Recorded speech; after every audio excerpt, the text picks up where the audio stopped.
ছেলে শোন বেটা, যাকে তার মা বাইচা থাকার পরেও, বাবা বাইচা থাকার পরেও, যেই সন্তানকে ওই ঘরে ঘুমাইবার পরেও আপন মা বাপ নামাজের কথা বলে না, খোদার 65 দিন 365 দিনে কোনোদিন ফজরের নামাজ পড়ে না, খোদার কসম তোর রূপে আল্লাহর লানত, আল্লাহর লানত, আল্লাহর লানত, তোর মা বাপ তোরে পছন্দ করে না, এই জন্য আল্লাহর লানতের কারণে তোরে সবাই ছেড়ে দিছে, তোরে রূপে খোদার গজব পড়ছে, গজব তোর রূপে আল্লাহর লানত পড়ছে বেটা, বোঝস নাই বেটা, তোর রূপে খোদার গজব পড়ছে।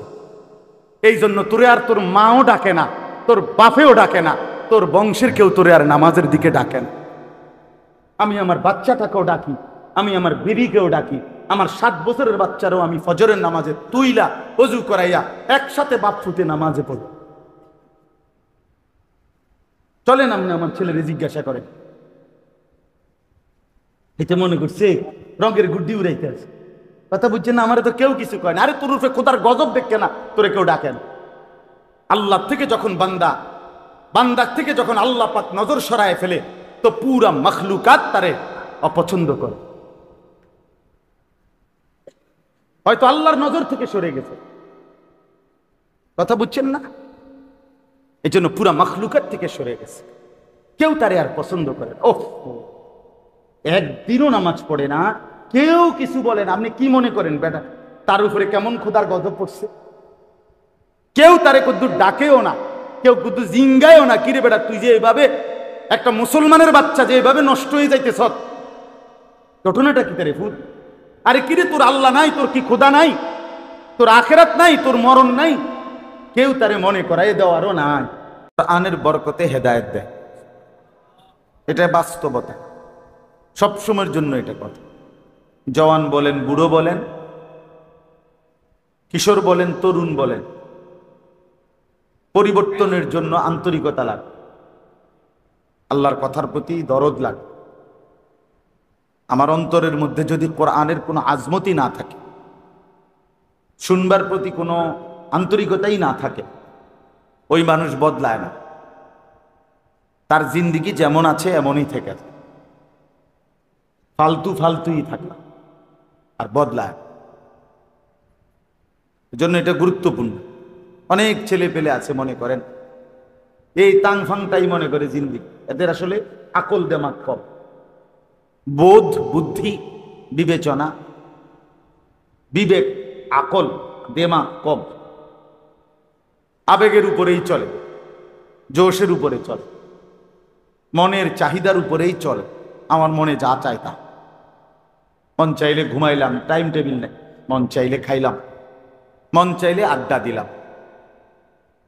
কখনো সারা রাতও জেগে থাকে, কখনো সারা দিনও ঘুমায় যায়, কারণ তার আবেগ ছাড়া তার কাছে কোনো বুদ্ধি বিবেচনা বিবেক নাই। এজন্য একটা বিষয় গুরুত্বপূর্ণ যে আল্লাহ তাআলা মানুষকে বানিয়ে এমনিতে ছেড়ে দেয় না, যে বান্দা আমি তোমাকে বানাই দিছি, এবার তোমার হাতে ছেড়ে দিলাম, তোমার যখন যা মন চায় তুমি তাই করবা। আল্লাহ তাআলা বলেন না, মানুষকে আমি এই জন্য বানাই, এটা জানোয়ারের স্বভাব, চতুষ্পদ জন্তুর স্বভাব, যে যখন যা মন চায় তাই করবে, এটা জানোয়ারের স্বভাব। কিন্তু ইনসান মানুষ, তাকে আল্লাহ তাআলা নির্দিষ্ট বুদ্ধি বিবেচনা বোধ আকল দিমাগ জ্ঞান প্রজ্ঞা এগুলো দিয়ে বানিয়েছেন, এবং প্রত্যেকটা মানুষকে পরিচালনার জন্য আল্লাহ তাআলা দিক নির্দেশনা আল্লাহর পক্ষ থেকেই দান করেছেন দুই ভাবে। এক, প্রত্যেক যুগে আল্লাহ তাআলা নবী এবং রাসূল পাঠিয়েছেন, এবং নবী রাসূলদের পরবর্তী উলামায়ে কেরামকে পাঠাচ্ছেন। তাইলে ওনাদেরকে জিম্মাদারি দিয়ে রাখছেন মানুষকে আল্লাহর পথ দেখাবার জন্য, মানুষের জিন্দিগি পরিচালনার জন্য। আর হইল প্রত্যেক জামানায় আল্লাহ তাআলা মানুষকে চলবার জন্য আল্লাহর পক্ষ থেকে কোনো না কোনো কিতাব জমিনের মধ্যে রাখছেন। আর এখন আমাদের জন্য, সারা পৃথিবীর জন্য, কিয়ামত পর্যন্তের জন্য কোরআনকে রেখেছে। তাহলে দুইটি ব্যবস্থা আল্লাহ তাআলা সবসময় মানুষের জন্য রাখছেন। এক হলো রিজালুল্লাহ, আল্লাহর মনোনীত বান্দা যারা মানুষকে আল্লাহর পথ দেখাবে। দুই হলো কিতাবুল্লাহ, আল্লাহর পক্ষ থেকে মনোনীত কিতাব, যে কিতাবের মাধ্যমে মানুষ আল্লাহর পথে নিজের নির্দিষ্ট গন্তব্যের পথে চলবে। এইটা জরুরি বিষয়। এই দুইটা বাঁধন থেকে যে মুক্ত, তার জীবন জন্তু জানোয়ারের জীবন। আল্লাহর মনোনীত বান্দা যারা, নবী এবং রসুল আর নবী রসুলদের পরবর্তীতে উলামায়ে কেরাম, এদের থেকে যারা বিচ্ছিন্ন, মনে রাখবেন তাদের জীবন অনিয়ন্ত্রিত, তাদের জীবনের কোনো সৌন্দর্য নাই। এবং আল্লাহর কোরআন, রাসূলুল্লাহ সাল্লাল্লাহু আলাইহি সাল্লামের সুন্নাহ মানে কোরআনেরই ব্যাখ্যা, প্রতিটা সুন্নাত কোরআনেরই ব্যাখ্যা। রাসূলুল্লাহ সাল্লাল্লাহু আলাইহি ওয়াসাল্লাম যা বলেছেন, যা করেছেন, তা কোরআনের ব্যাখ্যা হিসেবেই করছেন, আল্লাহর পক্ষ থেকেই ফয়সালা হিসেবে করছেন। কেন তিনি বাম পা দিয়ে বাথরুমে ঢুকছেন, কেন তিনি ডান পাও দিয়ে মসজিদে ঢুকছেন, আল্লাহর ফয়সালাই এমন ছিল। বুঝেন নাই কথা? কেন তিনি 3 ঢোকে পানি পান করছেন, কেন তিনি ডান দিকে কাত হয়ে ঘুমাইছেন, তো আল্লাহ তাআলার ফয়সালা এমন ছিল। তাহলে এই কথাটা প্রথম বোঝা উচিত বাপ। আজকে আমরা অনেক সময় অনেক ছেলে পেলে নিজেকে এই জেনারেল দুনিয়ার লাইনের কিছু পড়ালেখা করে অনেক বুদ্ধিমান বিচক্ষণ মনে করে। আসলে বাস্তবতা হলো কোরআন সুন্নাহ ব্যতীত যার জ্ঞান, যার জীবন, সে অন্ধকারেই আছে। কসম আল্লাহ, সে অন্ধকার, সে কোনোদিনও আলো পায় নাই, আলো পাবেও। কোরআনবিহীন আলো নাই, সুন্নাহবিহীন আলো নাই। এবং এই দুই মাধ্যম, রিজালুল্লাহ, কিতাবুল্লাহ, আল্লাহর মনোনীত বান্দা যারা মানুষকে আল্লাহর পথ দেখাবার জন্য আল্লাহ পাঠিয়েছেন, তাদেরকে অনুসরণ ব্যতীত, এবং কিতাবুল্লাহ, আল্লাহর পক্ষ থেকে আসমানি কিতাবের অনুসরণ ব্যতীত, খোদার কসম কোনো মানুষ সফলতা অথবা কোনো মানুষ আলোর পথে চলতেই পারে না, চলতেই পারে না। আমি চ্যালেঞ্জ করলাম, কোরআন সুন্নাহ বঞ্চিত মানুষ, সে যদি একেবারে আটলান্টিক মহাসাগরের সমপরিমাণ জ্ঞান অর্জন করে, হিমালয় পর্বতের উচ্চতা পরিমাণও তার যদি জ্ঞান হয়, অথচ কোরআন শরীফ পড়ে না, জানে না, আল্লাহ রসুলের হাদিস পড়ে নাই, এখান থেকে কিছু নেয় নাই নিজের জীবনের জন্য, তো সে অন্ধকারী, সে অন্ধকারী। ওমান লাম ইয়াজআলিল্লাহু লাহু নূরান ফামা লাহু মিন নূর। আল্লাহ তাআলা বলেন, আমি আল্লাহ থেকে যে আলো নিল না, আল্লাহর পক্ষ থেকে যার জন্য আলো মেলে নাই, ফামা লাহু মিন নূর, আল্লাহ নিজে বলছেন তার জন্য আর কোথাও আলো নাই, তার জন্য আর কোথাও কি নাই, ফামা লাহু মিন নূর, তার জন্য আর কোথাও আলো নাই। ওয়ামান ইউদ্লিলিল্লাহু ফামা লাহু মিন হাদ। আল্লাহ বলেন, আল্লাহ যাকে পথহারা করে দিলেন, আল্লাহ যাকে পথভ্রষ্ট করে দিলেন, সে আর তার জন্য কোথাও কোনো পথ প্রদর্শক নাই। তুমি আল্লাহকে ছেড়ে দিলা, এরপরে তুমি আর কোনো সময় কোনো রাহবার, পথ প্রদর্শক পাবে না, সঠিক কোনো গন্তব্যে চালাবে না। 15 দিন আগে কইছে চুলের দিকে ফিরা, 15 দিন পরে কবে হেদিকে ফিরা, কারণ ওই যে আল্লাহকে ছেড়ে দিছে। 2 মাস আগে কইছে সিবা ফেনফিন, 3 মাস পরে কইছে ডলার আছে। কথা বুঝছেন? হ্যাঁ হ্যাঁ, কোন বেঈমান, এই আধুনিকতার কোন ধ্বজাধারী, এরা কোনো মানুষকে নির্দিষ্ট একটি গন্তব্যের উপরে, সুনির্দিষ্ট একটি দিক নির্দেশনার উপরে চালাইতে পারে না। এদের 6 মাসে কথা বদলে 3 রকম, ফ্যাশন বদলে যায়, ডিজাইন বদলে যায়, মডেল বদলে যায়, চিন্তাধারা বদলে যায়, কথাবার্তা বদলে যায়, সিদ্ধান্ত বদলে যায়। ওয়ালাউ কানা মিন ইনদি গায়রিল্লাহ লাওয়াজাদু ফীহি ইখতিলাফান কাসীরা। আল্লাহ তাআলা বলেন, আমি আল্লাহ ভিন্ন যদি অন্য কারো কাছ থেকে এই কোরআন আসতো, এই দিন আসতো, তাহলে তোমরা তাতে অসংখ্য মতানৈক্য দেখতে পাইতা। যে কথার নেতার কথায় মিল নাই, কর্মীর কথায় মিল নাই, গত মাসের কথার লগে এই মাসের কথার কি নাই। তো আল্লাহ তাআলা বলেন মুতাশাবিহান, আমি কোরআন এমন নাজিল করেছি যার প্রথম শব্দের সাথে শেষ শব্দের চমৎকার মালার মতো, তসবির দানার মতো, মালার মতো চমৎকার ভাবে এমন ভাবে গাইথা দিছি এক কথা আর এক কথার সাথে, প্রতি কথার সাথে পরবর্তী কথা চমৎকার মিলওয়ালা, চমৎকার মিলওয়ালা, মুতাশাবিহ, সাদৃশ্যপূর্ণ প্রত্যেক কথা। কোরআনুল কারীমের শুরু শেষের কথার মধ্যে কোনো এলোমেলো কিছু নাই, আল্লাহ তাআলার কোনো কথার মধ্যে। এজন্য ভাই এটা বোঝা উচিত, মানুষের স্বাভাবিক তবিয়ত, মানুষ যদি কথাটা খেয়াল করে, মানুষ যদি আল্লাহর কোরআন, মানুষ যদি রসুলের সুন্নাহ মানে রিজালুল্লাহ কিতাবুল্লাহ, আল্লাহর মনোনীত বান্দার কথা, আল্লাহর পক্ষ থেকে মনোনীত কিতাবের কথা, এটা যদি মানুষ ছেড়ে দেয় নিজের জীবন থেকে, তো মানুষের স্বাভাবিক চরিত্র কি হয়, মানুষের তখন স্বাভাবিক অবস্থা কি হয়? কোরআন বঞ্চিত, দিন বঞ্চিত, রসুল থেকে বঞ্চিত, ইসলামের হুকুম পালন থেকে বঞ্চিত যেই ব্যক্তি, ওই ব্যক্তির স্বাভাবিক অবস্থা তিনটা। স্বাভাবিক অবস্থা কয়টা? এই শুনেন কি।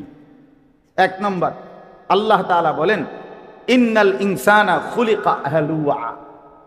স্বাভাবিকভাবে প্রত্যেক মানুষ যখন মানুষ হিসাবে তার নিজের জীবনের মধ্যে কোরআন নেয় না, সুন্নাহকে নেয় নাই, আমি আমি আমি আমি আমি মানুষ, আমি বুঝি, আমার আকল আছে, আমার দিমাগ আছে, চোখ আছে, হাত আছে, পাও আছে, আমার সিদ্ধান্ত আমার, শরীর আমার, সিদ্ধান্ত আমার, দেহ আমার, বুঝ আমার, আকল আমার।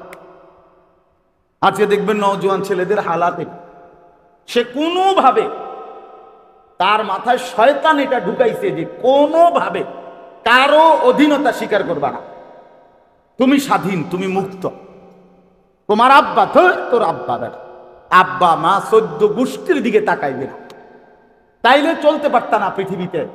তুমি চলবা তোমার মতো, তোমার যখন যে চুলটা ভালো লাগে ওইটা, যখন যেই প্যান্ট ভালো লাগে ওইটা, তোমার যে সময় ঘুমাইতে মন চায় ওই সময়, যে সময় সজাগ থাকতে মন চায় ওই সময়। মন চাইছে এখন ভাত খাইবা, মন চাইছে এখন ভাত খাইবা না নাস্তা করবা। এই যে আজাদি, স্বাধীন চেতা মানসিকতা, এইটা আজকে আমাদের মাথায়, আমাদের সন্তান, আমাদের ছেলে মেয়েদের মাথায় এই আধুনিক, এই বস্তুবাদী পৃথিবী, এই পাশ্চাত্য দীর্ঘদিন যাবৎ আমাদেরকে এটা ঢুকাইছে যে বাবার সাথে সম্পর্ক রাখো না, পরিবারের সাথে সম্পর্ক রাখো না, পুরা পূর্বপুরুষের ঐতিহ্যের সাথে কোনো সম্পর্ক রাখবা না, আল্লাহর সাথে, রসুলের সাথে, কোরআনের সাথে, ধর্মের সাথে, তাহলে আগাইতে পারতা না, এগুলোর সাথে কোনো সম্পর্ক রাখবে। আপনি জিজ্ঞাসা করেন একটা ছেলেরে যে বাবা তুমি বলো তো, তুমি ছোটবেলার থেকে তোমার বাপের চুল কখনো এরকম দেখছো? তো তুমি এটা কি চুল রাখলা? বলেন বলেন, যে তুমি যে এই অপদার্থের মতো চুল রাখছো, এই জঙ্গলি, আফ্রিকান জঙ্গলির মতো, তোমার বাবা দাদা পূর্বপুরুষ, তোমাকে গ্রামের চাচা জেডা, খালু মামা ফুফা, দাদা নানা, তোমার বংশের 14 গোষ্ঠীর কাউরে জীবনে দেখছো নি এই চুল রাখে? তাহলে তুমি কেমনে এদের থেকে একদম পৃথক হয়ে গেল? কে তোমারে তোমার পূর্বপুরুষ থেকে, তোমার ফ্যামিলি থেকে এরকম বিচ্ছিন্ন করে দিল? কথা বলেন, জিজ্ঞাসা করেন ছেলেটাকে যে বাবা তুমি কি ছোট্টবেলা থেকে এইটাই দেখছো যে তোমার বাবা দাদা, তোমার চাচা মামা ফুফা খালু এরা এক ওয়াক্ত নামাজ পড়ে না, এটাই দেখে বড় হইছ? তো তুমি যে এক ওয়াক্ত নামাজ পড়ো না, তুমি কি এই দেখেই বড় হইলা ছোট্টবেলা থেকে যে তোমার ঘরের কেউ, তোমার মা বাপ, তোমার বয়স্ক মুরব্বী চাচা জাডা, এরা কেউ ফজরের নামাজ পড়ে না? তো তুমি যে কোনোদিন ফজরের নামাজ পড়ো না, তুমি যে কোনোদিন জানো না ফজরের নামাজের ওয়াক্ত কখন, তো তুমি এই অসভ্য জিন্দিগি, এই জঙ্গলি জিন্দিগি, এই সম্পূর্ণ বাঁধনহীন মন মতো জিন্দিগি, এটা কি জীবন? এ তো মানুষের জীবন না ভাইয়া, খোদার কসম এটা মানুষের জীবন না, এটা তো জানোয়ারের জীবন। এ তো চতুষ্পদ জন্তুর জিন্দিগি, যে জিন্দিগি বাঁধনহীন, যে জিন্দিগিতে আল্লাহর হুকুমের কোনো তোয়াক্কা নাই, রাসূলুল্লাহ সাল্লাল্লাহু আলাইহি সাল্লামের কোনো অনুসরণের কোনো পরোয়াই নাই। খোদার কসম এটা কোনো জীবন না, এটা অসুস্থ জীবন। এটা অনেক বড় ব্যর্থতা। হ্যাঁ, আল্লাহ তাআলা কোরআনুল কারীমের মধ্যে বলছেন, বন্ধু মনের ইচ্ছে মতো যে চলে, মনে রাখেন আপনি বলে দেন ওরা মানুষ নয়, ওরা শুধুই চতুষ্পদ জন্তু। ইনহুম ইল্লা কাল আনআম, যারা তাদের দিল কাজে লাগায় না, কান কাজে লাগায় না, চোখ কাজে লাগায় না, আল্লাহ বলছেন উলাইকা কাল আনআম, এরা জানোয়ার, এরা চতুষ্পদ জন্তু। এই জন্য আমি বলতেছি, আল্লাহ তাআলা বলেন ইন্নাল ইনসানা খুলিকা হালুআ। এই যে আয়াত আমি পড়ছি 29 নম্বর পারা 70 নম্বর সূরা, সূরা মাআরিজ, এই সূরার কয়েকটা আয়াত পড়ছি আমি 19 নম্বর আয়াত থেকে। এই সূরাটা আল্লাহ তাআলা বলেন ইন্নাল ইনসানা খুলিকা হালুআ, নিশ্চয়ই মানুষ স্বাভাবিকভাবে তাকে যে বানানো হয়েছে, আল্লাহ বলেন স্বাভাবিকভাবে মানুষের চরিত্র কেমন? আল্লাহ তাআলা বলেন হালুআ, অর্থ হইল সে ভীরু, সে লুভী, অধৈর্য। এই শব্দটার তিনটা অর্থ, তিনটাই একই রকম।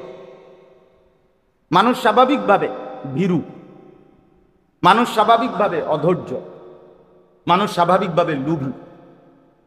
মানে কি? মানে হইল মানুষ আল্লাহর উপরে আস্থা রাইখা, আল্লাহ তাআলার উপরে ভরসা কইরা, আল্লাহ থেকে বৈধভাবে, হালালভাবে, ন্যায়সঙ্গতভাবে পাওয়ার অপেক্ষায় সহ্য করতে চায় না। মানুষ মনেই করে আমি যদি আল্লাহর উপরে ভরসা করে চলি, আমি যদি হালাল উপায়ে চলি, আমি যদি বৈধ রাস্তায় চলি, তাহলে আমার সংসারও চলবে না, আমার জিন্দিগিও চলবে না। বরং আমার দায়িত্ব হইল তাড়াহুড়া করা, লোভের কারণে, ভীরুতার কারণে। মানে ভীরু বলতে এখানে ভয় পায় হলো আমি যদি বৈধভাবে বসে থাকি কোন দিনে সংসার চলবো না।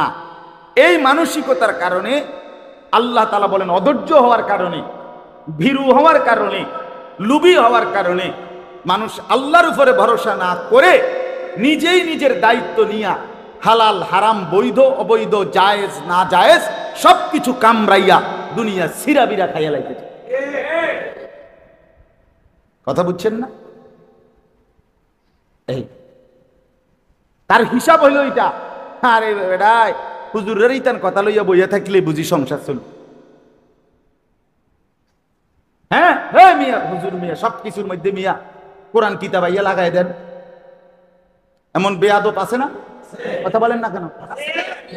যে ধমক মারে, হ্যাঁ হুজুর সবকিছুর লগে মিয়া আইয়া কোরআন কিতাব লাগাইয়া দেন আপনারা। হ্যাঁ আপনার হুজুর গো যন্ত্রণার মধ্যে কারণে চলা যায় না। এটা একটা বিয়ের অনুষ্ঠান, ফুলা পাইনি কিছু ফুর্তি করবো, আনন্দ করবো, আপনারা এনে আইও শরীয়ত লইয়া ব্যস্ত।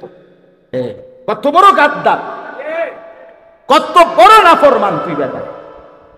কইলিটা কি বেটা, বললিটা কি? একটা বয়স্ক মানুষ, একজন 50 বছরের বয়স্ক মুসলমান, তুমি কেমনে এত বড় কথা বলতে পারলা যে মুসলমানের বিয়ে, তার মধ্যে কোনো দিন নাই, এখানে আল্লাহর কোনো বিধান নাই?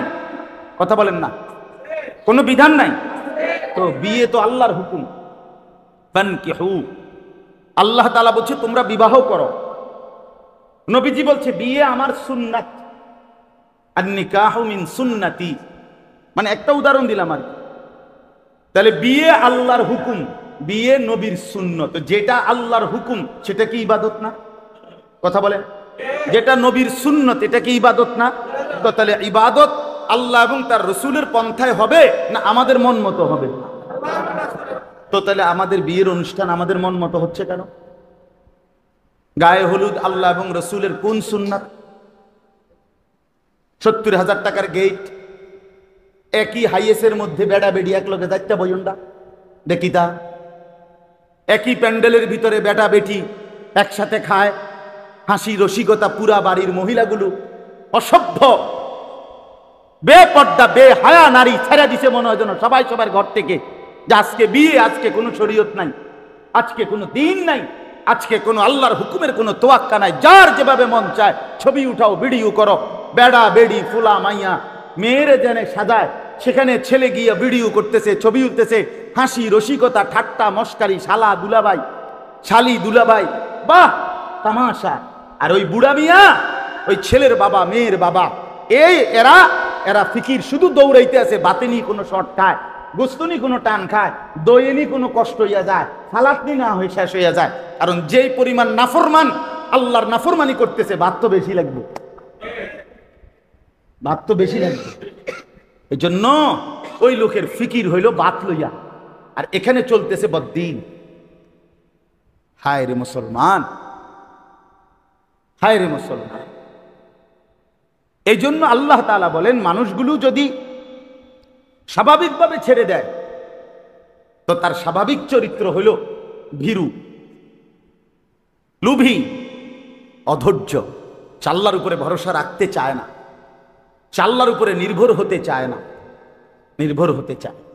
হুজুর আমনের গো কথা মতো টানা 2 মাস দোয়া করছি, কত কইছি আল্লাহরে, কত ডাকছি, হেসে বুঝি হইতো না। এই জন্য নিজের চিন্তা নিজেই করতে আছে, উনি বুঝছে যে আর হইতো না। এই জন্য আল্লাহরে বলে দিছে, আল্লাহ ছেলেটার বয়স হয়ে গেছে 18 বছর 20 বছর, এখনো যদি তারে আমি আপনার হাতে ছেড়ে ভরসা করে ছেড়ে রাখি তাহলে হইতো না। এই জন্য আমি চিন্তা করছি, আপনার আর ঝামেলা না দিয়া আমি সুদে টাকা নিয়া, কিস্তিতে টাকা নিয়া আমার ফুতা আমি মানুষ করি।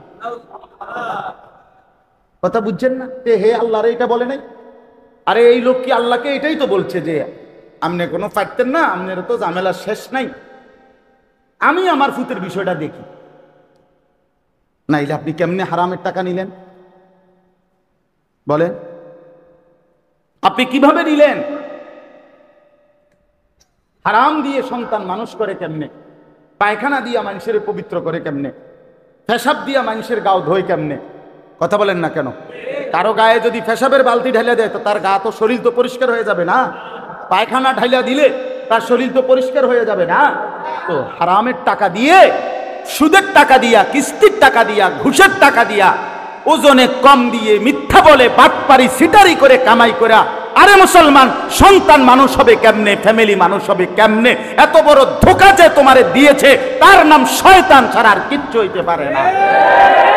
তোমারে শয়তানে ধোঁকা দিছে, শয়তান তোমারে ইবলিসে ধোঁকা দিছে, শয়তান তোমারে বোকা বানায় দিছে। যে ঠান্ডা করলেন কি? আল্লাহর উপরে ভরসা ছেড়ে দিলেন।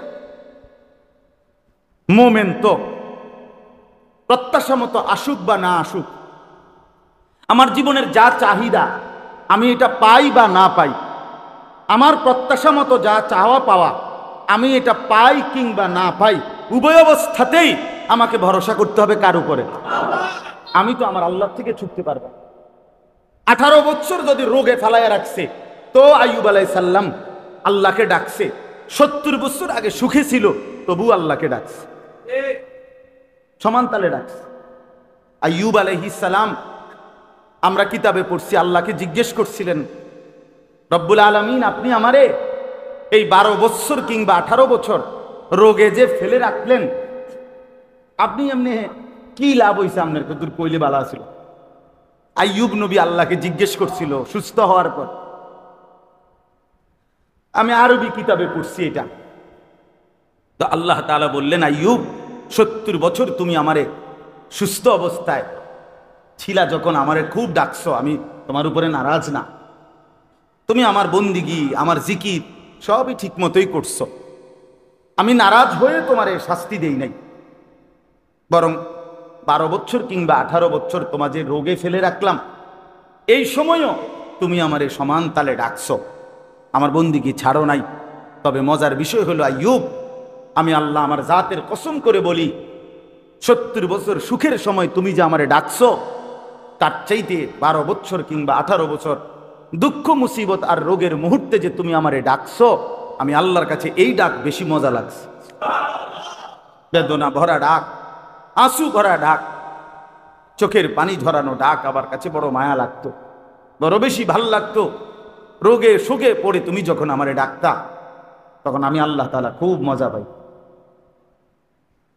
তো আল্লাহ তাআলা বলেন, ইন্নাল ইনসানা খুলিকা হালুআ, মানুষগুলোর স্বাভাবিক চরিত্র হলো মানুষ ভীরু, মানুষ লোভী, মানুষ অধৈর্য। অল্পতেই আল্লাহর উপর থেকে ভরসা সরিয়ে ফেলে, আল্লাহর উপর থেকে নির্ভরতা হারিয়ে ফেলে।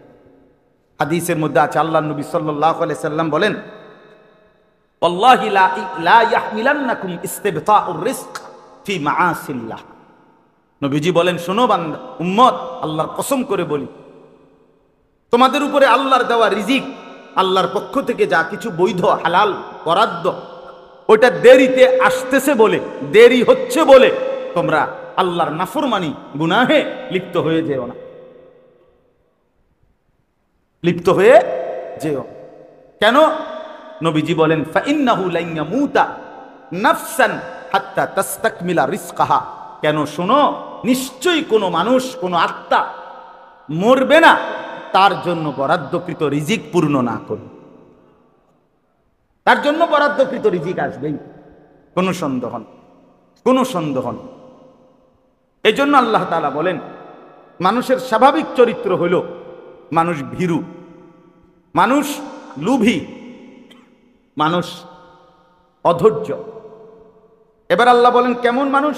আরেকটা হলো ইদা মাসসাহু শাররু জাজুআ, যখনই একটু সব কিছু ঠিক মতো চলতেছে, সুস্থ স্বাভাবিক, কামাই রোজগারি আছে, সবকিছু ঠিকঠাক, কিন্তু যখনই আমি কখনো মাঝে মধ্যে একটু মুসিবত দেই, তার মধ্যে কোনো মুসিবত আসে, রোগ শোক পেরেশানি, আর্থিক অনটন অথবা ব্যবসা মন্দা ইত্যাদি কোনো কিছু একটু বিপদ মুসিবত পেরেশানি দেই, আল্লাহ তাআলা বলেন 10 বছর পরেও, 3 বছর পরেও, 6 বছর পরেও যদি একটু মুসিবত দেই, পেরেশানি দেই, এক কথায় জাজুআ, নিরাশ হয়ে পড়ে, হতাশ হয়ে পড়ে, শেষ, আমি শেষ, আমি শেষ। কিছে ভাই, আপনি কিতা শেষ কিতা? কইেন নাও ভাই, কিছে কোন? কইতাম না, আপনি কোন? বলবে যে ওই যে একবার, আজ থেকে 3 বছর আগে একবার সাংঘাতিক জ্বর উঠছিল, 1 সপ্তাহ জ্বর আসছিল, এই জ্বর আবার ফিরে আসছে আজকে 3 বছর পর। এই আজকে 3 বছর পরে আবার জ্বর আবার আইলো কেন? অন্যায় হয়ে গেছে।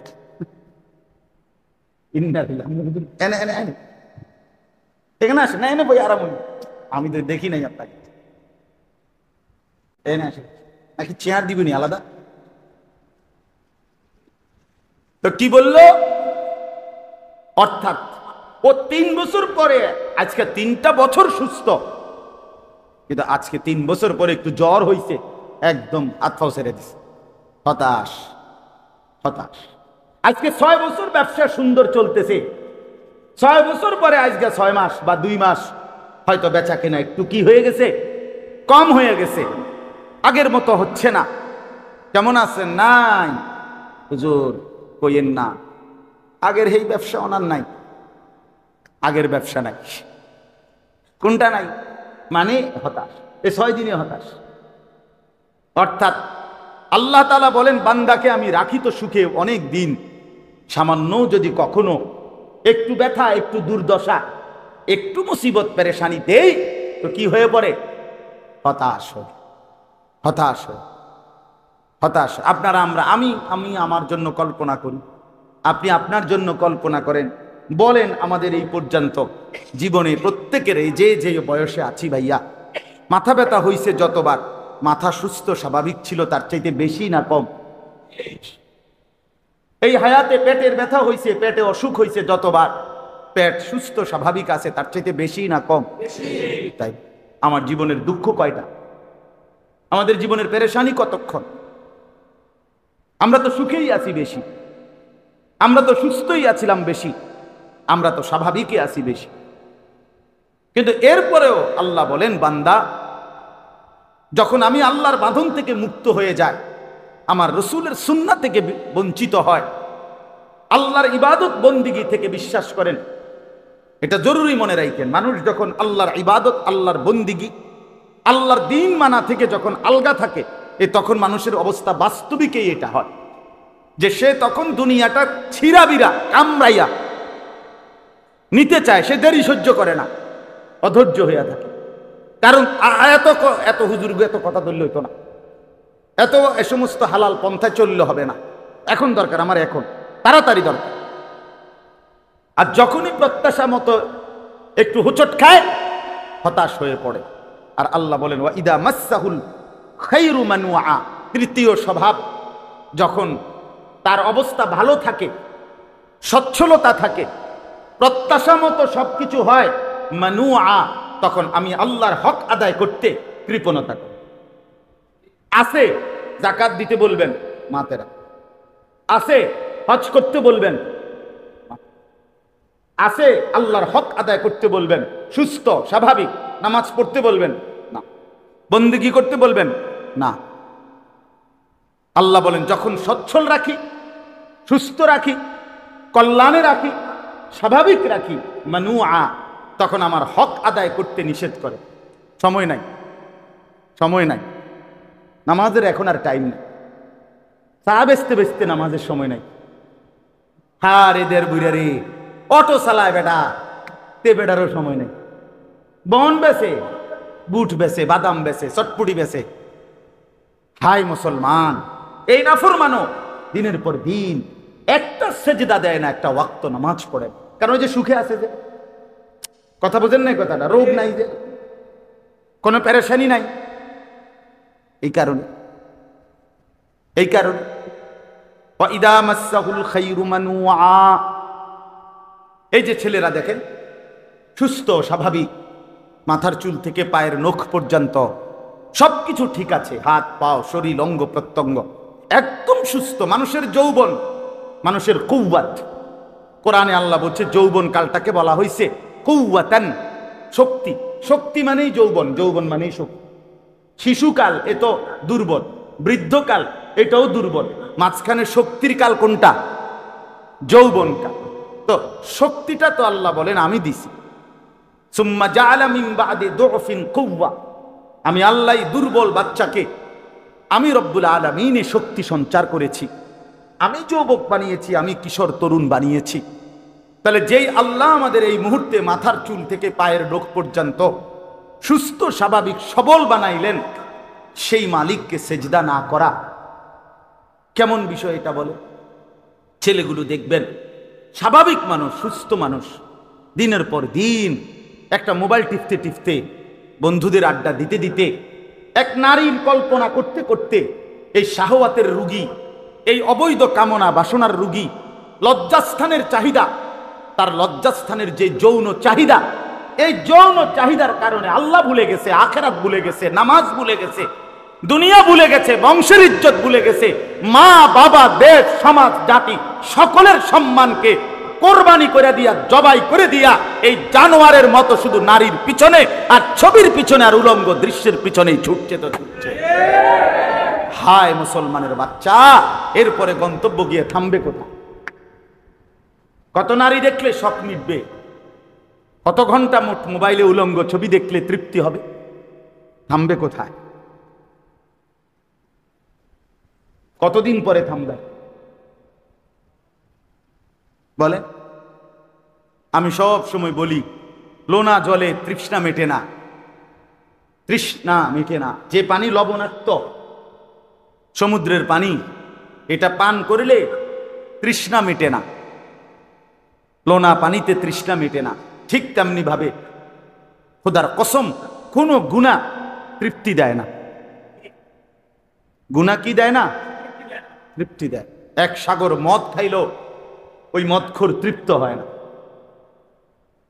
সারা পৃথিবীর সমস্ত নারী উলঙ্গ দেখলেও ওই জন্তুর তৃপ্তি হয় না, সে আরো দেখতে চায়। কিন্তু যার স্ত্রী হালাল আছে, সে একজন পবিত্র স্ত্রী নিয়েই 70 বছর পার করে দেয়, তার একজন দিয়ে চলে। যে হালাল পবিত্র পানি পান করে, তো সে 3 চুমুক পানি পান করলেই তার তৃষ্ণা কি হয়ে যায়, মিটে যায়। এজন্য গুনাহ তৃপ্তি দেয় না। তো আল্লাহ তাআলা বলেন আমার বান্দার স্বাভাবিক হালাত হলো 3টা। এক, সে অধৈর্য, ভীরু, লোভী, আমি আল্লাহর উপরে ভরসা রাখতে চায় না। অথচ মুমিনের কাছে আল্লাহর চাওয়া, মুমিন সর্বাবস্থায় ভরসা করবে কার উপরে? ওয়ালা রাব্বিহিম ইয়াতাওয়াক্কালুন। আল্লাহ বলেন ইমানদার তো তারা যারা তাদের রবের উপরেই ভরসা করে। কুল লান মুসিবানা ইল্লা মা কাতাবাল্লাহু লানা হুয়া মাওলানা ওয়া আলাল্লাহি ফালিয়াতাওয়াক্কালিল মুমিনুন। আল্লাহ বলেন বন্ধু আমার, নবী আমার, আপনি বলে দেন, ইমানদার বান্দাদেরকে বলে দেন, শোনো আমার উম্মত, কোন মুসিবত কোন বিপদ আমাদের উপরে আসবে না। আসবে কেবল সেইটাই যা আল্লাহ আমাদের জন্য লিখে রেখেছেন। আল্লাহই আমাদের অভিভাবক। ওয়া আলাল্লাহি ফালিয়াতাওয়াক্কালিল মুমিনুন। আল্লাহর উপরেই মুমিনের ভরসা করা উচিত। কার উপরে? আল্লাহর উপরেই, আল্লাহর উপরেই। এজন্য মুমিন মানে আল্লাহর উপরে ভরসা করবে। এই ভরসা আল্লাহর সাথে সম্পর্ক যার ছুটে যায়, আল্লাহকে যে ভুলে যায়, আল্লাহর বন্দিগি যে ছেড়ে দেয়, আল্লাহর গোলামি যে ভুলে যায়, আল্লাহর কোরআন থেকে সম্পর্ক যার বিচ্ছিন্ন হয়, সে কিন্তু কোনোভাবেই আল্লাহর উপরে ভরসা করতে পারে না। সে কোনোভাবেই হালালের দ্বারা চলে না। দেখে না, যার কোরআনের সাথে সম্পর্ক নাই, নামাজের সাথে সম্পর্ক নাই, আল্লাহর ইবাদতের সাথে সম্পর্ক নাই, খোদার কসম ওই নাফরমান সে অধৈর্য। সে পারে না দুনিয়া পুরোটা সিরা খাই নেবে, যা পাবে সব তার দরকার। কারণ সে তো বৈধ অবৈধ তার কোনো পরোয়াই করে। আর কি আল্লাহ বলেন, আর হলো এই আল্লাহর বাঁধন থেকে মুক্ত যে মানুষ, সে তার জীবন চলার পথে যখনই একটু হোঁচট খায়, একটু পেরেশানি অথবা তার প্রত্যাশা মতো হয় না, তখন হতাশ হয়ে ইমানদার হতাশ হয় না, নাফরমানি হতাশ হয়। আর আল্লাহ তাআলা বলেন 3 নাম্বার হলো যখন প্রত্যাশা মতো সবকিছু মিলে, তখন আমি আল্লাহর হক আদায় করতে কার্পণ্য। তখন আর নামাজেরও টাইম নেই, যাকাতেরও টাইম নেই, হজ্জেরও টাইম নেই, আল্লাহর হুকুম পালনের টাইম নাই, আল্লাহর রাস্তায় খরচ করারও মানসিকতা নাই, সময় নেই। আপনি বলবেন সময় নেই, নামাজের টাইম নাই, আল্লাহর রাস্তায় দাওয়াত ও তাবলীগের মেহনতে একটু সময় দিবেন না, টাইম নেই। ওলামায়ে কেরামের কথা শুনবেন না, টাইম নেই। আমার জীবনে আমি কত দেখছি, কত সম্পদশালী ব্যক্তি দুনিয়া নিয়ে এত ব্যস্ত, ওই এরম মাহফিলে কত দেখছি জীবনে আজকে এত বছরে, আইয়া বক্তৃতা মারে, বক্তব্য দেয়, উনি বক্তৃতা দেয়, দিয়া 2-5 মিনিট বক্তব্যের মধ্যে বলে হুজুররা যে সমস্ত কথা বলে, আমাদের উচিত এই সমস্ত কথাগুলোর উপরে আমল করা, এগুলো মেনে চললে আমাদের অনেক দুনিয়া আখেরাতের কল্যাণ হবে, আমাদের উচিত। তো আচ্ছা ঠিক আছে, আপনারা মনোযোগ দিয়ে শুনেন, আমার একটু ব্যস্ততা আছে, আমি একটু যেতে হচ্ছে। আরে মাতব্বর রে, আপনার একটু ব্যস্ততা আছে, আপনাকে যেতে হচ্ছে, আপনি কি আর কোনোদিন কবরে যাইতেন না? না, আপনি মরতেন না, আপনার আখেরাত লাগবে না, আপনার আখেরাত লাগবে না, বুঝেন নাই? আমাদেরকে বোকা মনে করে সাধারণ মানুষদেরকে, যে এই সমস্তগুলো সাধারণ লোক, তো এরা মোল্লা মুন্সির কথা শুনুক, আমরা এগুলো শুনবার টাইম আছে না। আমি এই কয়েকবার বলছি এই কয়দিনে, যে বারবার ওলামায়ে কেরামকে, মসজিদের খতিবকে, এই যখনই কোনো দুনিয়াদার সম্পদশালী ক্ষমতাওয়ালা, এরা বারবার ওলামায়ে কেরামের জবানকে আটকায়া বারবারই বলতে চেষ্টা করে, হুজুর এই কথা বলবেন না, ওই কথা বলবেন না, রাজনীতির কথা বলবেন না, এটা বলবেন না, ওইটা বলবেন না। এই মানুষগুলো প্রতিবার ওলামায়ে কেরামের কথা মুখ বন্ধ করে দেওয়ার কারণেই এই বদনসিবরা শুনতেও পায় নাই, যে কোনটা হালাল কোনটা হারাম, কোনটা উচিত কোনটা অনুচিত। যদি উলামায়ে কেরামকে কোরআন সুন্নাহর আলোকে দেশ জাতি রাজনীতি রাষ্ট্র ক্ষমতা সমস্ত ব্যক্তিবর্গের কথা প্রত্যেকের ভালো মন্দ দোষ ত্রুটি ধরে দেওয়ার সুযোগ দিত আর শুনতো, গ্রহণ করার মানসিকতা থাকতো, তাইলে দুপুর 2:30 বাজে আর ভাগার দরকার হইতো না, তাইলে আর পাগল লাগতো না, ভাগার দরকার হইতো না। কণ্ঠরুদ্ধ করে দেওয়ার কারণে ভাগতে হয়েছে। হ্যাঁ, আপনাদের আমাদের ব্যক্তিগত জীবনেও যেমন আল্লাহর কথা শোনা দরকার, রাষ্ট্রীয় জীবনেও আল্লাহর কথা শোনা দরকার। দরকার না? কোন ঘরের মধ্যে যেমন আল্লাহর কথা কি এটা জানা দরকার, কোন রাষ্ট্রের মধ্যে তো আল্লাহর কথা কি সেটা শোনা দরকার। না, এটা কোন যাইতো না, মোল্লারা কইতে পারতেন না, এটা বলতে পারতেন না, ওটা বলতে পারতেন না, ওটা বলতে। একবার আমার এক মাহফিলে একবার কাগজে লিখে দিছে কি কি বলা যাবে না। এরপরে আমি বলছি উনারে, আঙ্কেল মনে কিছু নিয়েন না, যেগুলো লিখে দিছেন এগুলো ছাড়া কোরআন, ও নিচে এরপরে লিখছে কোরআন সুন্নাহর আলোকে কথা বলেন, ইডি বাদে। তাই বলছি এইগুলো বাদে কোরআন সুন্নাহর আলোকে কথাগুলো কি সেটা একটা স্যাম্পল আমনে 10টা মিনিট আগে একটু নমুনা স্বরূপ আমারে বলেন, পরে আমি এটির ব্যাখ্যা করবো, আমনে কইয়া দেন। বুঝেন নাই কথা? আপনি বলেন, আমরা কি আর এগুলো জানি? তো আপনি এগুলো লিখছেন কেন? এই জীবনভর ফাইজলামি করতে করতে মস্কারি করতে করতে এরপরে গিয়ে আটকায় গেছে। আর যখন আটকাইছে তখন আর কিচ্ছু নাই, নাই তো নাই, কিছুই নেই। আখাযনাহুম বাগতাতান ফাইদাহুম মুবলিসুন। আল্লাহ বলে, বান্দা আমার দুনিয়া পেয়ে যখন অহংকার শুরু করে, খোদার কসম কোরআনের আয়াত, আল্লাহ বলেন হাত্তা ইযা ফারিহু বিমা উতু, আমি যখন কোন নাফরমানকে দুনিয়া দেই, দুনিয়া পেয়ে যখন সে খুশিতে অহংকার করে, তো আখাযনাহুম বাগতাতান, আমি হঠাৎ ধরে ফেলি, ফাইদাহুম মুবলিসুন, তখন একেবারে হতাশ হয়ে পড়ে। ফাকুতিয়া দাবিরুল কওমিল্লাযীনা যালামু, আল্লাহ বলেন আমি তখন জালেমের, আমি তখন সীমা লঙ্ঘনকারীর লেজ সুদ্ধা গোড়া সুদ্ধা কেটে দেই। আলহামদুলিল্লাহি রাব্বিল আলামিন, আর সব প্রশংসা শুধুই আমি আল্লাহর। কার? চলেন এবার 3টা বিষয় তাহলে বুঝলেন। 1 নাম্বার হলো মানুষের স্বাভাবিক তবিয়ত হলো মানুষ লোভী। 2 নাম্বার হলো মানুষের স্বাভাবিক তবিয়ত হলো মানুষ নিজের প্রত্যাশা মতো যখন কিছু না পায়, হোঁচট খায়, ধাক্কা খায় বা একটু বাধাগ্রস্ত হয়, তো কি হয়ে পড়ে? হতাশ। আবার যখন প্রত্যাশা মতো চাহিদা মতো সব পায়, তখন আল্লাহর হক আদায় করতে কি করে?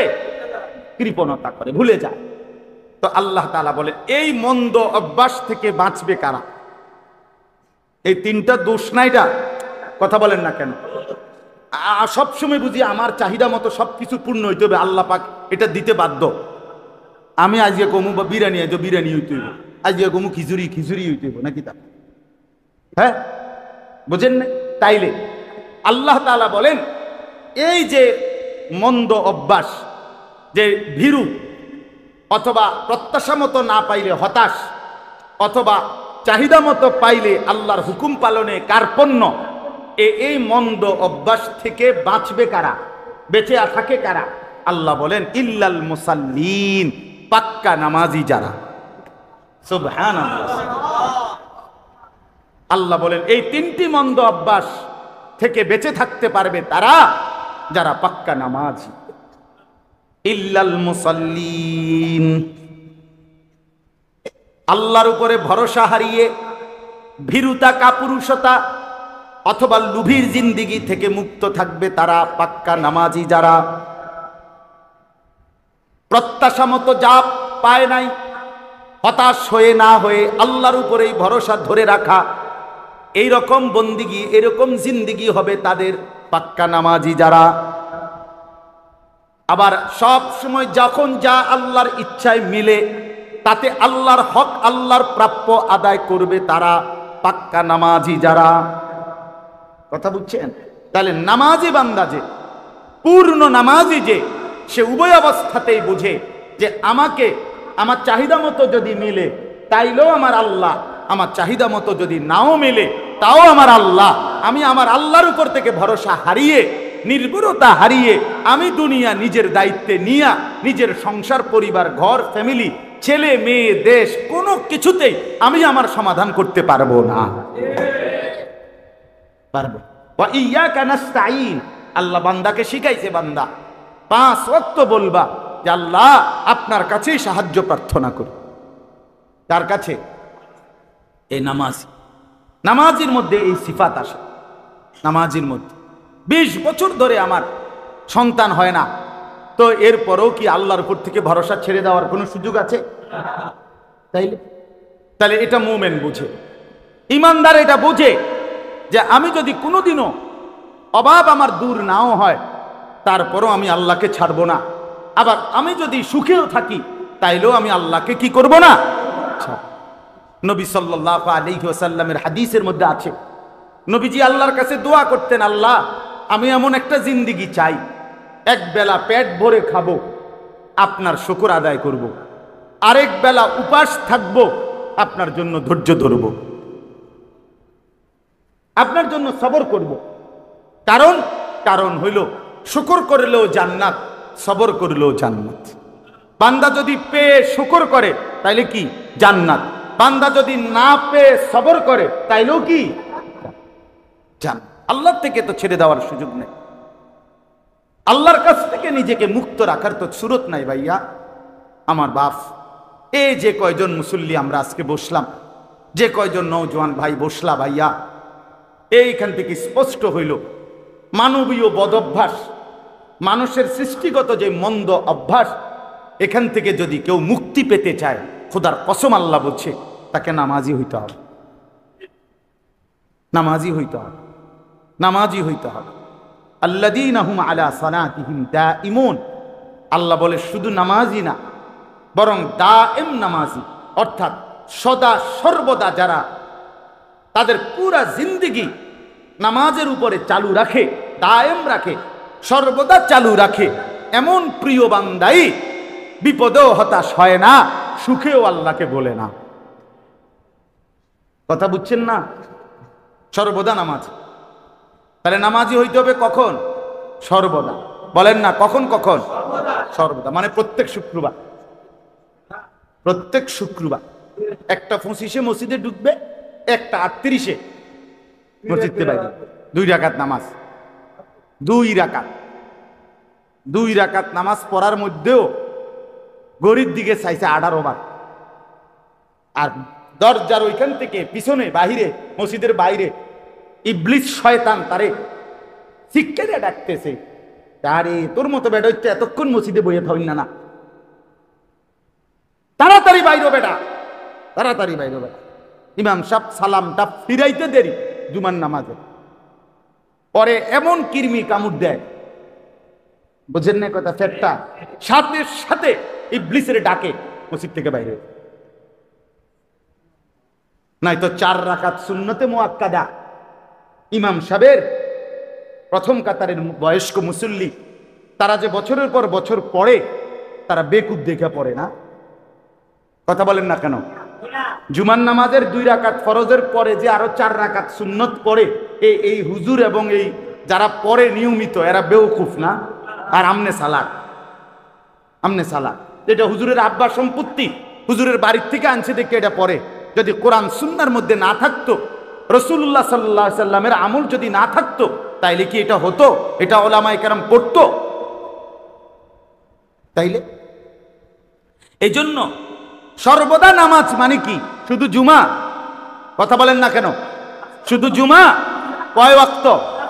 5 ওয়াক্ত। 5 ওয়াক্ত প্রতিদিন।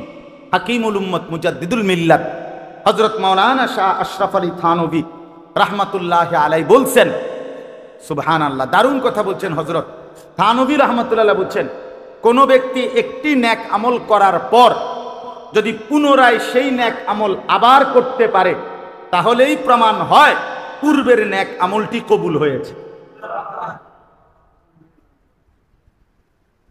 কয়টা আমি এখন এমনি শেষ করে দেব। ওই 45-এ আমার বয়ান শেষ। আমি 45 পর্যন্তই বয়ান, অসুবিধা না। 45 বাজছে এখন, জি।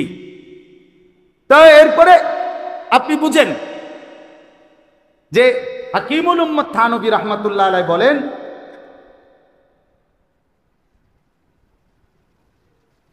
আপনার থানভী রাহমাতুল্লাহ আলাইহি বলছেন একটি আমল কবুল হওয়ার পরে এটার প্রমাণ যে আল্লাহ তাআলা তাকে পুনরায় ওই আমলটি করার তৌফিক দেন। এই জন্য যার ফজর কবুল হয়েছে আল্লাহ তাকে জোহর পড়ার তৌফিক দেন, যার জোহরের নামাজ কবুল হয়েছে আল্লাহ তাকে আসর পড়ার তৌফিক দেন। যা একবার সুবহানাল্লাহ বলছে তো আল্লাহ যখন এটা গ্রহণ করে তো দ্বিতীয়বার বলার তৌফিক দান করে। তাহলে এই যে যারা মুসল্লিগুলো শুধু শুক্রবারে 2 রাকাত জুমার নামাজ পড়ে, এই বেড়ায় এই বেড়া যে এই দিনকার আসরও পড়ে না, মাগরিবও পড়ে না, ফজরও পড়ে না, এইতে বেড়ার জুমার নামাজের কি দশা? কাকা আমরা বুঝি না, আমরা কি চিরা খাই? দোস্ত তোমরা যারা চালাক, হ্যাঁ, চুলের কেবল পিছনের দিকে ফিরাইলেই বুদ্ধিমান, হ্যাঁ, মানুষের বেডি চাইলেই চালাক, হ্যাঁ, মোবাইল টিপতারলে চালাক, হ্যাঁ, আব্বাই কিছু বলে না, মায় কিছু বলে না, গ্রামের কেউ কিছু বলে না, তুমি মাস্তানি করো, মাতবরি করো, অহংকার করো, পাগলের মতো ছাগলের মতো হাঁটো, তোমারে কেউ ডাক দেয় না, আল্লাহর কথা বলে না, নামাজের কথা বলে না। আমি তো পরিষ্কার বলি, পরিষ্কার, এই ছেলে শোন বেটা, যাকে তার মা বাইচা থাকার পরেও, বাবা বাইচা থাকার পরেও, যেই সন্তানকে ওই ঘরে ঘুমাইবার পরেও আপন মা বাপ নামাজের কথা বলে না, খোদার 65 দিন 365 দিনে কোনোদিন ফজরের নামাজ পড়ে না, খোদার কসম তোর রূপে আল্লাহর লানত, আল্লাহর লানত, আল্লাহর লানত, তোর মা বাপ তোরে পছন্দ করে না, এই জন্য আল্লাহর লানতের কারণে তোরে সবাই ছেড়ে দিছে, তোরে রূপে খোদার গজব পড়ছে, গজব তোর রূপে আল্লাহর লানত পড়ছে। বেড়া বোঝস নাই বেড়া, তোর রূপে খোদার গজব পড়ছে। এই জন্য তোরে আর তোর মাও ডাকে না, তোর বাপেও ডাকে না, তোর বংশের কেউ তোরে আর নামাজের দিকে ডাকে না। আমি আমার বাচ্চাটাকেও ডাকি, আমি আমার বিবিকেও ডাকি, আমার 7 বছরের বাচ্চারও আমি ফজরের নামাজে তুইলা ওযু করাইয়া একসাথে বাপ ফুটে নামাজে পড়ি। চলেন আপনি আমার ছেলেরে জিজ্ঞাসা করেন, এটা মনে করছে রঙের গুড্ডি উড়াইতে আছে, কথা বুঝছেন না? আমার তো কেউ কিছু কয় না। আরে তোর রূপে খোদার গজব দেখে না, তোরে কেউ ডাকেন। আল্লাহ থেকে যখন বান্দার থেকে যখন আল্লাহ পাক নজর সরায় ফেলে তো পুরা মখলুকাত তারে অপছন্দ করে। হয়তো আল্লাহর নজর থেকে সরে গেছে, কথা বুঝছেন না? এই জন্য পুরা মখলুকাত থেকে সরে গেছে, কেউ তারে আর পছন্দ করে না। ওহ, একদিনও নামাজ পড়ে না, কেউ কিছু বলে না। আপনি কি মনে করেন বেটা তার উপরে কেমন খোদার গজব পড়ছে? কেউ তারে কুদ্দুর ডাকেও না, কেউ কুদ্দুর জিঙ্গায়ও না, কিরে বেটা তুই যে এভাবে একটা মুসলমানের বাচ্চা যে এভাবে নষ্ট হয়ে যাইতেছ, ঘটনাটা কি তারে ফুল? আরে কিরে তোর আল্লাহ নাই, তোর কি খোদা নাই, তোর আখেরাত নাই, তোর মরণ নাই, কেউ তারে মনে করাই দেওয়ারও নাই। এটা তো বদনসিব। এই জন্য দয়া করে আল্লাহ পরিষ্কার বলছেন, ইল্লাল মুসাল্লিন আল্লাযীনা হুম ফি সালাত আলা সালাতিহিম দাইমুন।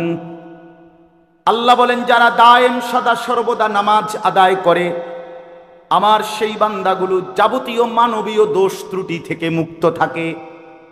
ওয়াল্লাযীনা ফি আমওয়ালিহিম হাক্কুম মালুম। আল্লাহ বলেন এবং যারা নামাজ তো পড়ে, সাথে সাথে আল্লাহর দেওয়া অর্জিত সম্পদ যা কামাই রোজগারি, তার মধ্যে এই কথা নিশ্চিত মনে করে যে আমার এই সম্পত্তির মধ্যে লিসাইলি ওয়াল মাহরুম, অভাবী বঞ্চিত দুস্থ গরিব অসহায়েরও হক আছে। আমার টাকাটা শুধুই আমার না, আমারে আল্লাহ দিছে যদিও আমার হাতে, কিন্তু আমার এই সম্পদের মধ্যে যাকাত আছে, আমার এই সম্পদের মধ্যে ফিতরা আছে, আমার এই সম্পদের মধ্যে গরিব দুঃখী অসহায়েরও কি আছে? হক আছে। আল্লাহ বলেন এই মানসিকতা যার, অর্থ সম্পদের মধ্যে যে মনে করে যে আমার টাকা পুরোটা আমার না, শুধু আমারে আল্লাহ যদিও দিছে কিন্তু এর মধ্যে গরিবের হক আছে, বঞ্চিতের হক আছে, এতিমের হক আছে, অসহায়ের হক আছে, আপনজন গরিব গোরাবা যারা তাদের হক আছে। আমার উপরে এখানে জাকাত আসতে পারে, আমার উপরে ফিতরা আসতে পারে, আমারে দান সদকা করতে হবে।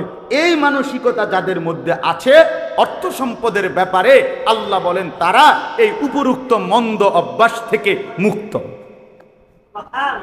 সে বুঝে যে পুরা টাকা আমার না, পুরা টাকা কি না আমার, আমার ওয়া আহসিন কামা আহসানাল্লাহু ইলাইকা। আল্লাহ কোরআনে বলছে, বান্দা আমি তোমাকে যে সম্পদ দিয়ে দয়া করেছি, আমি যাকে দেই নাই তাকে আমিই দেই নাই, তুমি তারে দাও, আমি বিনিময় তোমাকে উত্তম বিনিময় দেব। আল্লাহ বলেন দুইটাই আমার কুদরত। ওরে দিছি কেন? আমি দিছি। ওরে দেই নাই কেন? আমি দেই নাই, আমি দেই নাই, তুমি দাও। ইরহামু মান ফিল আরদ ইয়ারহামুকুম মান ফিস সামা। নবীজি বলছে জমিনে যারা আছে তুমি তাদের প্রতি দয়া করো, আসমানে যিনি আছেন তিনি তোমার উপরে দয়া করবেন। সুবহানাল্লাহ। আমি দিলে দেব 5 টাকা, তিনি দিলে দিব 15 টাকা। কথা কয়েন আল্লাহ, আল্লাহ দিবে হিসাব ছাড়া। আল্লাহ দিবে কি ছাড়া? ওয়াল্লাযীনা ইউসাদ্দিকুনা বিয়াউমিদ্দিন। আল্লাহ বলেন যারা কিয়ামত দিবসকে বিশ্বাস করে, ওয়াল্লাযীনা হুম মিন আযাবি রাব্বিহিম মুশফিকুন, যারা আখিরাতের আযাবের ভয়ে ভীত থাকে। ইন্না আযাবা রাব্বিহিম গায়রু মা'মুন, যারা আল্লাহর আযাব থেকে কখনোই নিজেকে নিরাপদ মনে করে না। শত ইবাদত বন্দিগির পরেও যারা মনে মনে ডরে ডরে ভয়ে ভয়ে থাকে, যদি আমার আল্লাহ আমার বন্দিগি কবুল না করে তাইলে আমার জন্য তো জাহান্নামের আযাব ছাড়া আর কিছুই নাই। আল্লাহ বলেন এমন ভয় ভয় যেই বান্দা আমি আল্লাহর বন্দিগি ঠিক মতো করে, আমি আল্লাহ ওয়াদা দিলাম, ঘোষণা দিলাম, তারা লোভ থেকে, অধৈর্য হওয়া থেকে, মানবীয় ত্রুটি বিচ্যুতি থেকে মুক্ত থেকে আমার সন্তুষ্টি নিয়েই জান্নাতি হয়ে যাবে। আল্লাহ আমাদেরকে নামাজি হওয়ার তৌফিক দান করেন। আল্লাহ আমাদেরকে আল্লাহর রাস্তায় খরচ করার মতো যোগ্যতা দান করেন। আল্লাহ তাআলা আমাদেরকে আখিরাত মনে রাখবার মতো তৌফিক দান করেন। আমার যুবক ছেলেরা, ভাই রাগ হইও না দোস্ত, আমার বন্ধু, আমার নওজোয়ান, হায়াতের উপরে কদর করো। কেউ তোমারে যদি কিছু না বলে ভাইয়া চিন্তা করো, হায় কি ব্যাপার, আমি কেমন জিন্দিগি চলতেছি যে জিন্দিগিতে কেউ আমারে ডাক দেয় না, কেউ আমারে ডাক দেয় না। এমন যেন না হয় ভাইয়া, এমন যেন না হয়। দিনের পর দিন নামাজ ছুটে গেল, মনেও পড়ে না, কেউ বলে না। এটা লানতের জিন্দিগি, লানতের জিন্দিগি। একটার পর একটা গুনাহ করছে, অথচ ছেড়ে দেওয়ার মতো কথা মনেও আসে না। এটা অভিশপ্ত জিন্দিগি, অভিশপ্ত জিন্দিগি, অভিশপ্ত জিন্দিগি। কারো গায়ে আপনার একটা ম্যাচের কাঠির আগুন লাগছে, তো তোর সাথে সাথে নড়ে ওঠে, সে তো সাথে সাথে ব্যথায় আগুনের কারণে লাফ দিয়ে ওঠে। কিন্তু একটার পরে প্রতিটা গুনাহ একটা আগুন, তাহলে আগুন একটার পর একটা তারা লাগতেছে, অথচ বিনিময়ে সে নড়েও না, চড়েও না। তার ভিতরে কদ্দুর মানসিকতাও আসে না যে আমি আল্লাহর নাফরমানি করছি, গুনার মধ্যে লিপ্ত আছি। এটা কেমন জিন্দিগি বাপ? এজন্য দয়া করে আজকে আমার এইটুকু কথা, আমরা যেন আল্লাহর কোরআন, রসুলের সুন্নাহ, বিশেষ করে আল্লাহর বন্দিগি, বিশেষ করে 5 ওয়াক্ত নামাজ থেকে মুক্ত না থাকি, বরং নামাজকে মুক্ত মজবুতের সাথে ধরে ইনশাআল্লাহ জীবনটা আল্লাহ এবং রসুলের পছন্দ অনুযায়ী চলবে ইনশাআল্লাহ। আল্লাহ তাআলা আমাদের সবাইকে নামাজি হওয়ার তৌফিক দান করেন। একটা ছোট্ট অনুরোধ আছে, ছেলেরা অনুরোধ করছে আজকের এই মাহফিলে আপনাদেরকে সামান্য একটু সহযোগিতা করতেন, দয়া করে কষ্ট করে ইন্তজাম করছে। প্রত্যেকে 2টা মিনিট পকেটে হাত দেন, যেটুকু সম্ভব হয় ভালোবাসা ছেলেদেরকে উৎসাহিত করার জন্য। মুসলমানের নওজোয়ানরা মাহফিলটার আয়োজন করেছে, বড়সড় আয়োজন হয়েছে। অনেক বুজুর্গ ওলামায়ে কেরাম, আমার বড় ভাই সহ সব বড় বড় ওলামায়ে কেরামকে দাওয়াত দেওয়া হয়েছে। তো বড় প্যান্ডেলে বাহিরেই হতো, বৃষ্টির কারণে হয় নাই। আপনাদের কাছে মেহেরবানি করে অনুরোধ করছি, ফিরায়া দিয়েন না, আল্লাহর জন্যই খরচ করেন আপনার সম্পদ থেকে। আল্লাহ তাআলা আমাদের প্রত্যেককে তৌফিক দান করেন। ভালোবেসে মহব্বত করে নিজেরা অল্প অল্প করে হলেও মাহফিলের জন্য একটু সহযোগিতা করেন। আল্লাহ তাআলা আপনাদেরকে উত্তমভাবে কবুল করেন, তৌফিক দান করেন, আমিন। আমার মাদ্রাসায় 12ই অক্টোবর এই শনিবারের পরের শনিবার দ্বিতীয় শনিবার প্রতি মাসের মাসিক ইসলাহি মাহফিল হয় ময়নামতি সাহেবের বাজার ক্যান্টনমেন্ট থেকে উত্তর দিকে আসর থেকে এশা পর্যন্ত, আর সকাল 10টা থেকে 12:30 মহিলাদের জন্য বয়ান হয়। আপনাদের দাওয়াত, সুযোগ থাকলে যাওয়ার চেষ্টা করবেন। আমার শায়েখ আল্লামা মুফতি মুশতাকুন নবী সাহেব হুজুর সেখানে বয়ান করবেন, আমরাও থাকবো। আল্লাহ তৌফিক দান করেন। 12ই অক্টোবর